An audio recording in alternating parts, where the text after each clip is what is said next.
تقبل الله منا ومنكم በዓለም ዙሪያ ከ3000 በላይ ሃይማኖቶች መኖራቸው ይነገራል። የብዝሃ ሃይማኖት መገኛ ናታ ዓለም። ታዲያ እነዚህ ሃይማኖቶች የራሳቸው የሆነ ትውፊት፣ ቀኖናና አስተምህሮ እንዲሁም የአምልኮ መንገድ ይኖራቸዋል። በሀገራችንም እስልምና፣ ኦርቶዶክስ፣ ካቶሊክ እንዲሁም ፕሮቴስታንት በብዛት ይገኛሉ። ታዲያ እነዚህ የእምነት ተቋማት የሚከተሉ ማህበረሰቦች ደግሞ የተለያዩ ሃይማኖታዊ በዓላትን በደማቁ ያከብራሉ። ከነዚህም አንዱ የእስልምና እምነት ተከታዮች ናቸው። በእስልምና ውስጥ ኢድ አልፈጥር፣ መወሊድ፣ አሹራና በዛሬው ቀን የሚከበረው የመስዋዕትነት ቀን በመባል የሚታወቀውን የኢድ አልአድሃ ወይንም የአረፋ በዓል ዋነኛው ነው። የተከበራችሁና የተወደዳችሁ በዓለም ዙሪያ ያላችሁ አድማጮቻችን ለመላው የእስልምና እምነት ተከታዮች እንኳን ለ1447ኛው የኢድ አልአድሃ ወይንም የአረፋ በዓል በሰላም አደረሳችሁ። አረፋ የመስዋዕትነት፣ የፍቅር፣ የደግነትና ራሱን ለፈጣሪው ያስገዛው የታላቁ ነቢይ ኢብራሂም ታሪክ የሚዘከርበት ታላቅ ዕለት ነው። ይህ ዕለት ይህ በዓል ከታላቁ የሐጅ ስነስርዓትና ከእርድ ጋር ተያይዞ በየዓመቱ በታላቅ ድምቀት ይከበራል። ታዲያ የዘንድሮውን የአረፋ በዓል ስናከብር በዓሉ በውስጡ ምን አይነት መንፈሳዊና ማህበራዊ ምስጢራትን ይዟል፣ እንዴትስ በአግባቡ ልናከብረው ይገባል በሚሉትና በሌሎች ተያያዥ ጉዳዮች ዙሪያ የእስልምና አስተማሪ ከሆኑት ከኡስታዝ አህመድ ሸይኽ ሰኢድ ጋር ልዩ ቆይታ አድርገናል። አድማጮች በበዓሉ ዙሪያ የሰጡንን ጥልቅና አስተማሪ ማብራሪያ ይዘንላችሁ ወደ እናንተው ቀርበናል። እስከ ፕሮግራሙ ፍጻሜ ድረስ አብራችሁን ዝለቁ።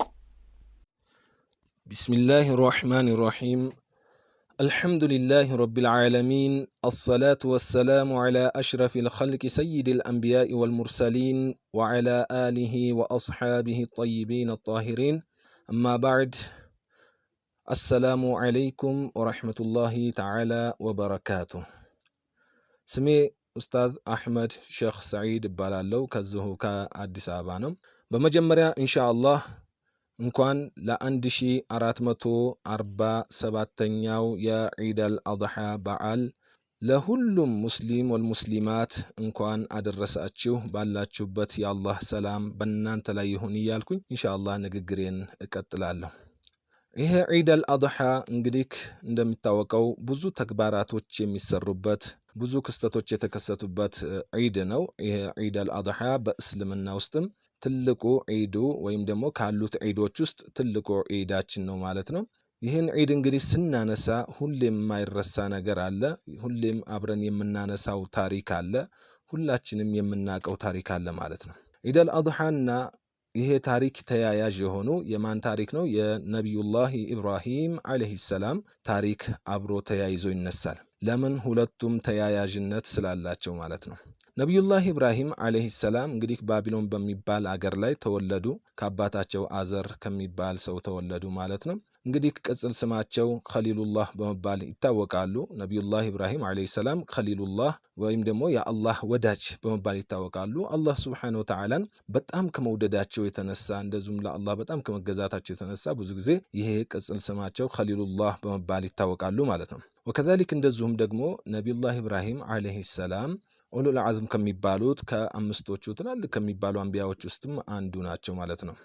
ነቢዩላህ ኢብራሂም አለይሂ ሰላም ባቢሎን ውስጥ ከተወለዱ በኋላ እዛው አደጉ። ካደጉም በኋላ ሙሉ ስራቸው ወደ አላህ ሱብሓነሁ ወተዓላ መጣራትና ወደ ተውሂዶች ሰዎችን ይጣሩ ነበርና በሰዓቱ ብዙ በዛን ሰዓት የነበረው ጨለማ ነበረ። ህዝቡ ሁሉ ጨለማ ውስጥ የነበረ ጊዜ ነበረ። በጣም ከዲን የማያውቁት ጊዜ ወይም ደግሞ በሽርክ የተጨማለቀ ጊዜ ነበረ ማለት ነው። አብዛኞቹ ህዝቦች የሚያመልኩት ፀሐይን ያመልካሉ፣ ጨረቃን፣ ኮከብን፣ የተለያዩ ነገራቶች የተለያዩ ጣዖታቶችን ያመልኩ ነበረ ማለት ነው። አባታቸው ደግሞ አዘር በዚህ ነገር ላይ በጣም የተከበረ ነበረ።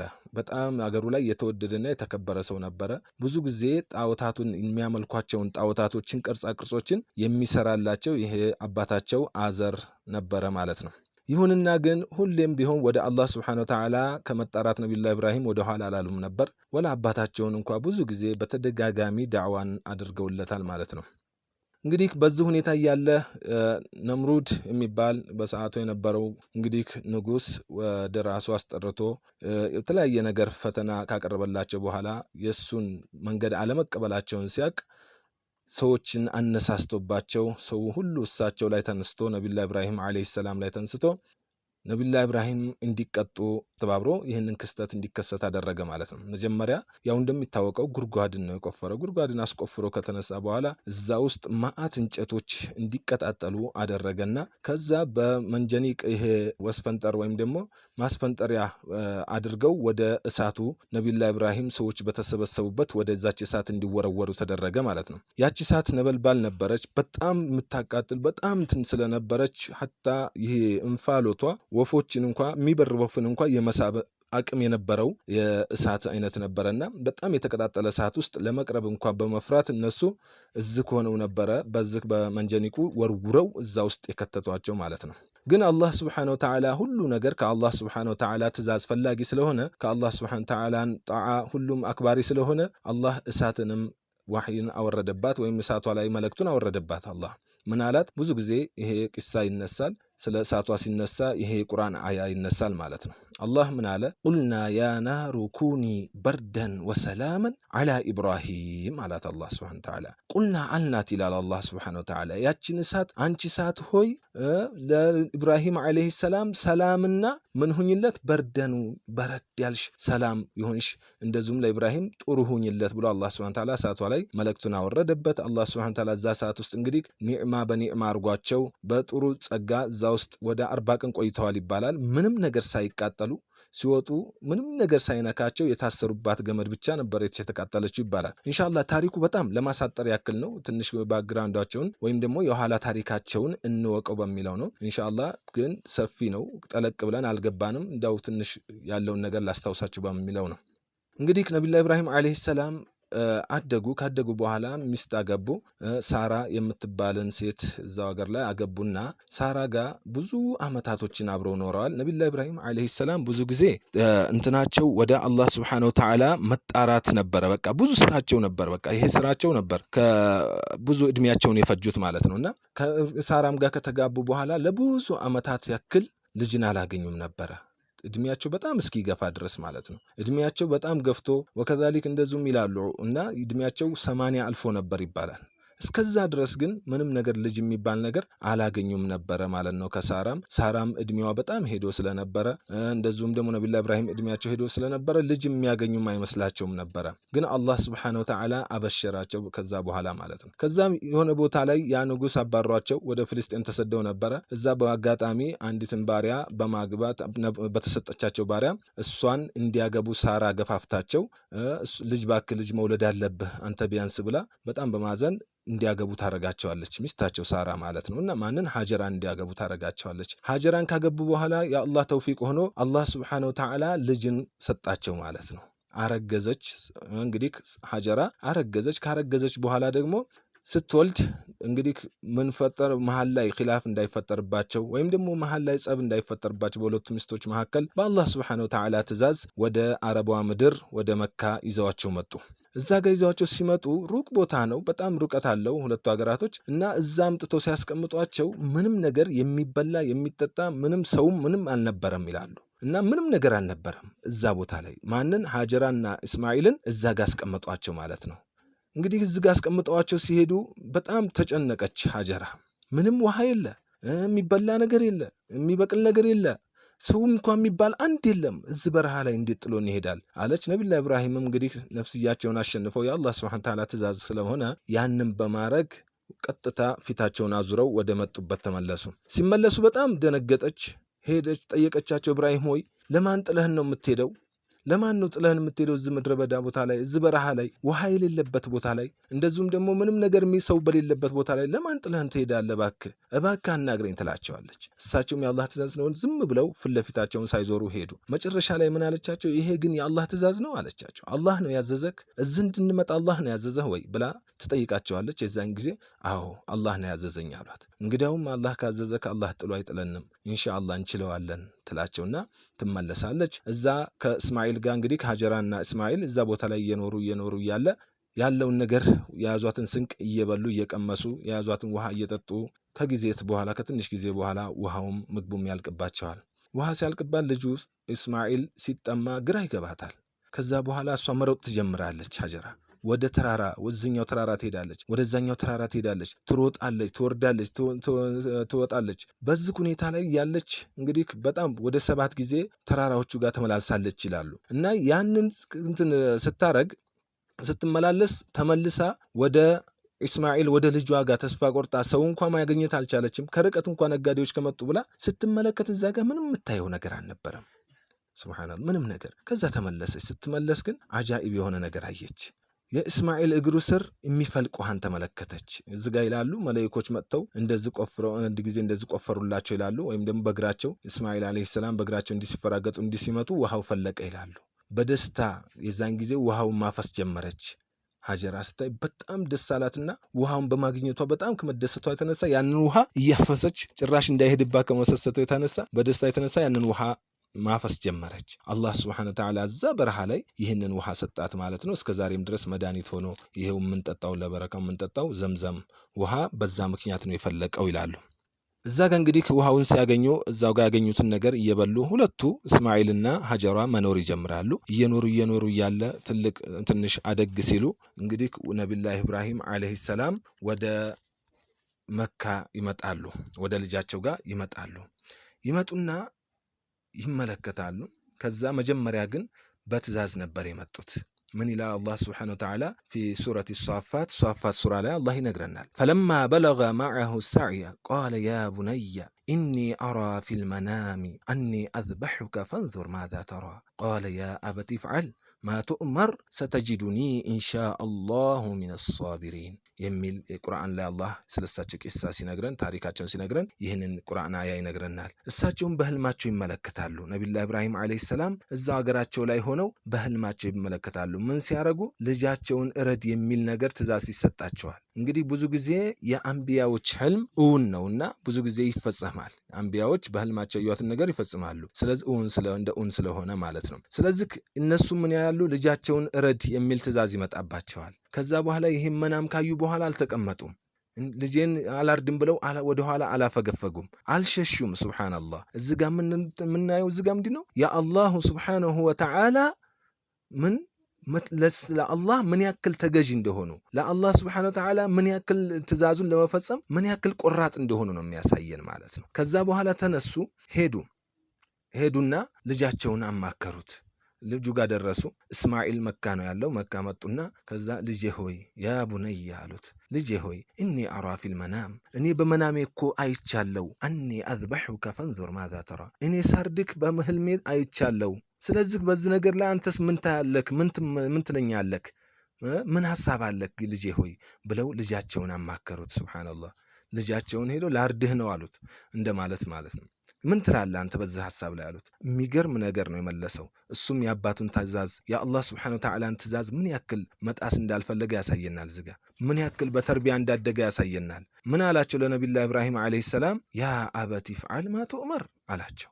አባቴ ሆይ ይህንን እኔን ስታርድ በህልም ካየህማ አድርገው ማለት እኮ ነው። ስለዚህ ይህንን የታዘዝከውን ነገር አድርገው ፈጽመው አሉት። እስማኤል ናቸው ለአባታቸው እንደሚሉት እረደኝ እኔ ዝግጁ ነኝ አሉ። ሰተጂዱኒ ኢንሻአላሁ ሚነ ሳቢሪን አሉ። ኢንሻአላህ አላህ ካለ ደግሞ ከታጋሾች ሆኜ ታገኘኛለህ ኢንሻአላህ አሉት። እታገሳለሁ ችግር የለውም አላህ Subhanahu Wa Ta'ala ያዘዘህን ነገር ፈጽም አለ።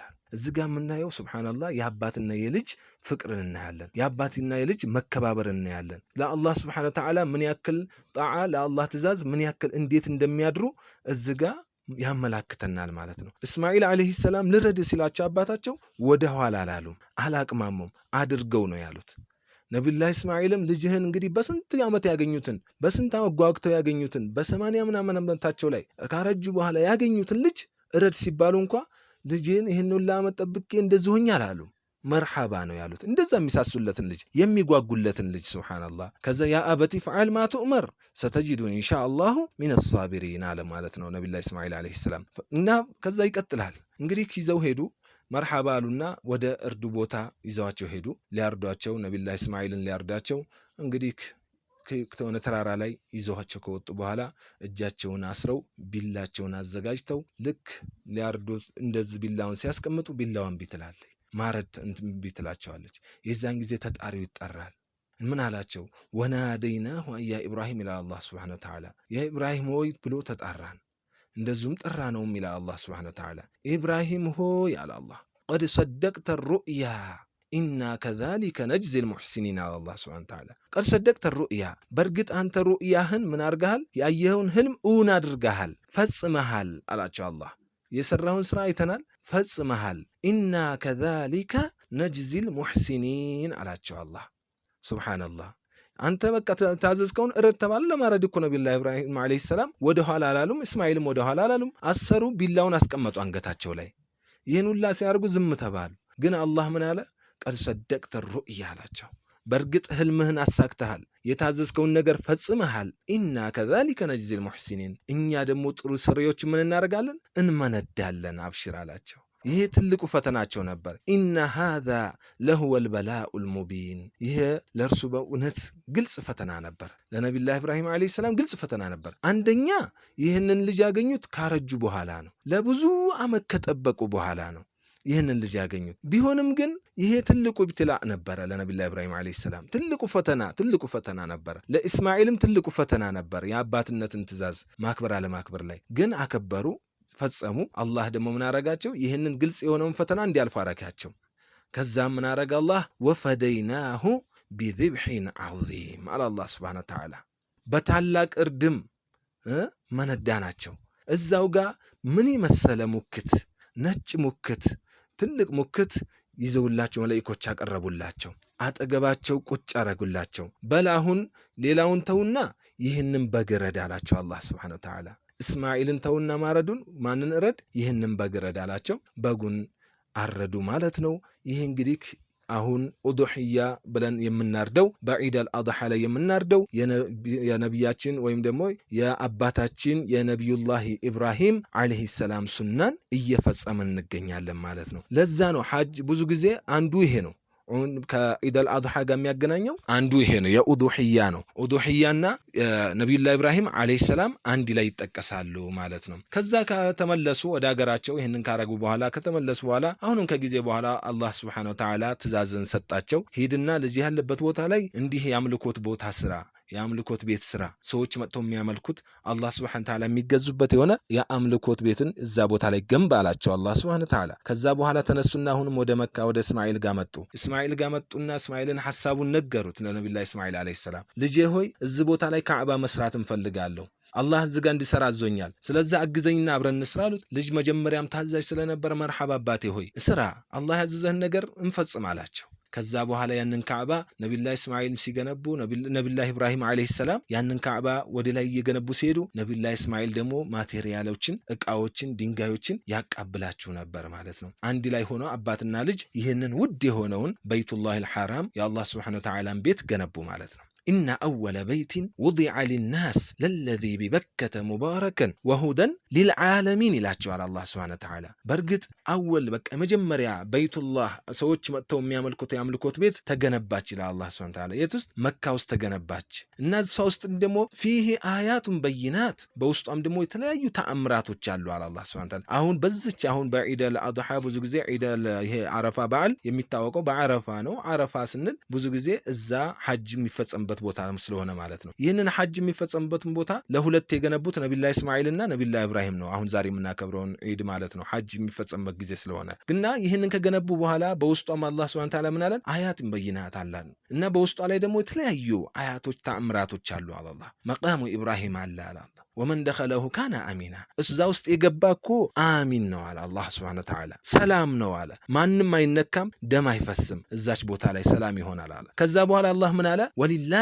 ዐለናስ ሒጁል በይቲ መን ኢስተጣዐ ኢለይሂ ሰቢላ አለ አላህ ሱብሓነሁ ወተዓላ። ሰዎችም ላይ አላህ ይህንን ሐጅ እንዲያደርጉ ድንጋጌውን ደነገገባቸው። መንገዱን ጣጣ የሚችል ሰው ለምሳሌ ኢትዮጵያ ከሆነ ያለ ነው ከኢትዮጵያ ተንስቶ ሳውዲ ድረስ ሄዶ መካ ድረስ ሄዶ ዑምራ ሐጁን አድርጎ የመመለሻ የመሄጃ እዚህ ደግሞ የቤተሰቦቹ የሚያስፈልጋቸውን ነገር ሙሉ ካሟላ አንድ ሰው መሄድ ይኖርበታል አላህ ሱብሓነሁ ወተዓላ። ይሄ እንግዲህ ይሄ ሁሉ የሚሆነው ለኡማው ነው፣ ለኡማው ጥቅም ነው እንጂ ለሌላ ነገር አይደለም። ሌላ ነገር አይደለም፣ ኡማው እንዲጠቀም ነው። ስለዚህ ከመን ከፈረ ፈኢነላህ ገኒዩን ዐኒል ዓለሚን አላህ ሱብሓነሁ ወተዓላ። ግን ይሄንን ነገር አናረግም ብሎ የካደ ሰው አላህ ከዚህ ነገር የተብቃቃ ነው፣ አላህ አይጎዳም አለ አላህ። አላህ የሚጎዳው ነገር የለም። አላህ ከዓለማት ነገራቶች ሁሉ የተብቃቃ ጌታ ነው ይላል አላህ ሱብሓነሁ ወተዓላ። ከዛ ገነቡና ጨረሱና እዛ ቦታ ላይ በረሃ ነው ብለናል ቅድም። ምንም ሰው የሌለበት ምንም ነገር እንትን የሌለበት ቦታ ስለነበረ ለሁለት ገነቡት ይሄንን ትልቅ የሆነ ግዙፍ ቤትን ይሄ ካዕባን ማለት ነው ገነቡ። ከገነቡ በኋላ ነብዩላህ ኢብራሂምና ነብዩላህ እስማኤል አለይሂ ሰላም ይሄን ካዕባን ከገነቡ በኋላ ነብዩላህ ኢብራሂም አላህ ወይ አሉ፣ አሁን ይሄንን ጉድ ሰርቻለሁ ገንብተናል፣ ግን እዚህ ቦታ ላይ ማን ነው መጥቶ እዚህ ቦታ ላይ ምን የሚያደርግልን ሐጅ የሚያደርግልን ማን ነው ብለው ጠየቁ። አላህ ምን አላቸው? ወአዚን ፊናሲ ቢልሐጅ ያእቱከ ሪጃላን ወዐላ ኩሊ ዳሚሪን ያእቲና ሚን ኩሊ ፈጅን ዓሚቅ አላቸው አላህ ሱብሓነሁ ወተዓላ። አብሽር አንተ ምን ማድረግ ነው ያንተ ስራ? ሰዎችን መጣራት ነው። አንተ ብቻ ውጣና ሰዎችን ተጣራ፣ ድምጽ ይደርሳል አይደርስ እሱን አትጨነቅ አላቸው አላህ ሱብሓነሁ ወተዓላ። ሰዎችን ብቻ መጣራት ነው ያንተ ስራ። አለይከል አዛን ወዐለይና አልበላግ አላቸው በሌላ። እናም ይሄ መጣራት ያንተ ነው፣ ማድረስ ደግሞ እኛ ነው አላቸው አላህ ሱብሓነሁ ወተዓላ። ከዛ ወአዚን ፊናሲ ፊልሐጅ ያእቱከ ሪጃለን ሰዎች ከዛ ከየቦታው ይመጣሉ፣ በእግረኛ እግረኞች ሁሉ ይመጣሉ። ሀታ የከሳች ግመል ላይ እንኳን ሆነው ሰዎች እየተጓዙ ይመጣሉ አላቸው አላህ ሱብሓነሁ ወተዓላ። የዛን ጊዜ ታያለክ አንተ ብቻ ምን በል ሰዎችን ተጣራ አላቸው አላህ። ከዛ በኋላ የሆነ ዳገት ላይ ወጡና ያ አዩሃናስ አሉ፣ እናንተ ሰዎች ሆይ ኑ ይህንን የአላህ ቤትን ዘይሩ፣ ኑ ሐጅ አድርጉ አሉ ማለት ነው። የዛን ጊዜ ለበይክ ያለች ሩህ ዛሬም ድረስ ትሄዳለች ይላሉ ዑለሞች። የዛን ጊዜ ለበይክ ያለች ሩህ ሁሉ ዛሬም ሐጇን ታደርጋለች እያደረገችም ነው እና ስለዚህ ይህንን ካረጉ በኋላ ይህንን ትልቅ ግንባታን ከገነቡ በኋላ አሁን ዛሬ የምናየው በሚሊዮን የሚቆጠር ህዝብ ካዕባን የሚዞረው ካዕባን የሚዘይረው ሐጅ የሚያደርገው ቢያንስ 2 ሚሊዮን ሰዎች በየዓመቱ ሐጅን ያደርጋሉ። እስከ 3 ሚሊዮን ድረስ ሊያደርጉ ይችላሉ። ስለዚህ ይሄ ሁላ ሚሊዮን እንደዚሁም ዑምራ በየጊዜው ዑምራ ይደረጋል። ይሄ ሁላ ከየዓለም ላይ እየሄደ እዛች ቦታ ላይ ሐጅ እንትናቸውን ዒባዳቸውን ያደርጋሉ። ይሄ ሁሉ ግን ነቢዩላህ ኢብራሂም እና ነቢዩላህ እስማኤል አለይሂ ሰላም ሁለት ሆነው የገነቧትና የሰሯት ስራ ስለሆነች ማለት ነው። የዛን ጊዜ ማንም ባልነበረበት ግን አላህ ሱብሓነሁ ወተዓላ ዓለም ሁሉ ወደ እሷ እንዲሄድ አደረገላቸው ማለት ነው። ስለዚህ ብዙ ጊዜ እነዚህ ሁለቱ ይነሳሉ።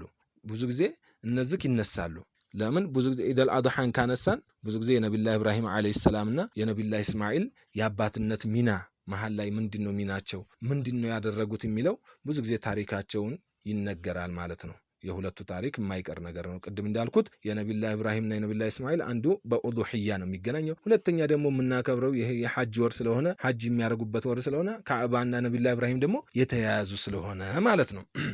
እና ይህንን ዒድ ስናከብር በምን ሁኔታ ነው ታዲያ ማክበር ያለብን? ዒደል አድሃ ስናከብር አንዱ ዒደል አድሃን ስናከብር ማድረግ ያለብን ነገራቶች አሉ። የራሱ ለየት ያለ መስፈርት ሸርጦች አሉት። አንዱ ምንድነው? እርድ ነው። እርድን ስናርድ ምን አይነት እርድ ነው የምናርደው? መቼ ነው የምናርደው የሚል ነገር አለና ይህነዚህ ይነሳል ብዙ ጊዜ። እርዱንስ ደግሞ እንዴት ነው የምናረገው? ዒደል አድሃ ማለት መከባበርን የሚያሳይ እንደዚሁም ደግሞ መተባበርን የሚያሳይ እርስ በርስ መዋደድን ሙሐባን የሚያሳይ ያለውን ነገር ተካፍሎ እንዲበላ አንድ ሰው የሚያሳይ በእንደዚህ ሁኔታ ላይ የሚያሳይ ነው ዒደል አድሃ ማለት። አብሮነትን ያሳያል። ያለህን አካፍለህ እንድትበላ ያደርግሃል። ዒደል አድሃ ማለት ከእርድህ ላይ ያለውን ነገር አሁን ለምሳሌ እርዱን ሲያርድ ለ3 ቦታ ያደርገዋል ነብዩ ሰለላሁ ዐለይሂ ወሰለም። 3 ቦታ ያደርገው ያንን ያረደውን ነገር 3 ቦታ ያርግ። መጀመሪያ 1/3ኛውን ቤቱ ያስቀምጠው ለቤተሰቦቹ አሉ። 1/3ኛውን ጎረቤት ዘመዶችን ጠርቶ አንድ ላይ ይቅመሳታል። 1/3ኛውን ደግሞ ለፉቀራዎች ወይም ደግሞ ለመሳኪኖች ለድሆች ያከፋፍላታሉ። አንድ ሰው እርዱን ሲያርድ 3 ቦታ ላይ ሊያረገው ይገባል ማለት ነው። ከዛ በኋላ 1/3ኛውን ቤት አስቀምጦ 1/3ኛውን ደግሞ አንድ ላይ ሰብሰብ ብሎ ይቀምሳል። 1/3ኛውን ደግሞ ለሚስኪኖች ወይም ደግሞ ለድሆች። ይሄ የሚያሳየን መከባበርና መተባበርና እንደዚሁም ደግሞ አብሮ መቃመስ ወይም ደግሞ መቋደስን ያሳየናል ማለት ነው። ያለንን ነገር አብረን መብላት እንዳለብን የሚያሳየን ነገር ነው። ይሄ ትልቁ ነገር ማለት ነውና ዒደል አድሃ እንግዲህ ምንድነው የሚባለው? ኢነ ሃዛ ነብያችን አለይሂ ሰላቱ ወሰላም ኢነ ሃዛ የውሙን ጀዐለሁ ላሁ ዒደን ሊልሙስሊሚን አሉ። ለሙስሊሞች አላህ ሱብሓነሁ ወተዓላ ይህንን ዒድ አድርጎ ሰጥቷቸዋል አሉ። ስለዚህ ከዚህ ይህንን ዒድ ደግሞ ስትሄዱ ስትሰግዱ የዛን ቀንም ፈክተሲሉ ይሄ መታጠቡ ምን ማለቱ ሽቶ መቀባባቱ ይሄ ሱና ነው ማለት ነውና እንደዚሁም ደግሞ ሲዋክ ወዐለይኩም ቢሲዋክ አሉ ነብዩ ሰለላሁ ዐለይሂ ወሰለም። ሲዋክን በመጠቀም እነዚህ ነገራቶችም በመፈጸም ዒዳችሁን በደንብ አክብሩ አሉ። እና ዒድ ስንል መቼ ነው ይላል ነብዩ ሰለላሁ ዐለይሂ ወሰለም። እንግዲህ የውም ዓረፋ ወየውም ነሕር ወአያሙ ተሽሪቅ ዒዱና አሉ አህለል ኢስላም። የተከበራችሁ እንዲሁም የተወደዳችሁ አድማጮቻችን የእስልምና አስተማሪ ከሆኑት ከኡስታዝ አህመድ ሼህ ሰይድ ጋር የነበረን ቆይታ ይህንን ይመስል ነበር። አረፋ በዓል ብቻ ሳይሆን የተቸገሩትን የምናስብበት፣ የታረዙትን የምናለብስበትና ይቅር ባይነታችን ለዓለም የምናሳይበት ታላቅ የማህበራዊ አንድነት መድረካችን ጭምር ነው። የወቅቱን የኑሮ ውድነትና ያለንበትን ተጨባጭ ሁኔታ ከግምት ውስጥ በማስገባት የተቸገሩ ወገኖቻችን በመደገፍና ደስታን በጋራ በማካፈል በዓሉን በሰላም እንድታሳልፉ ምኞታችን ነው። ዝግጅቱን ያቀረብኩላችሁ እኔ ትዕግስት ወርቅነህ ነበርኩ። በድጋሜ እንኳን ለኢድ አል አድሃ በዓል ወይም ለአረፋ በዓል በሰላም አደረሳችሁ። ክቡርና የተባረከ በዓል ይሁንላችሁ። تقبل الله منا ومنكم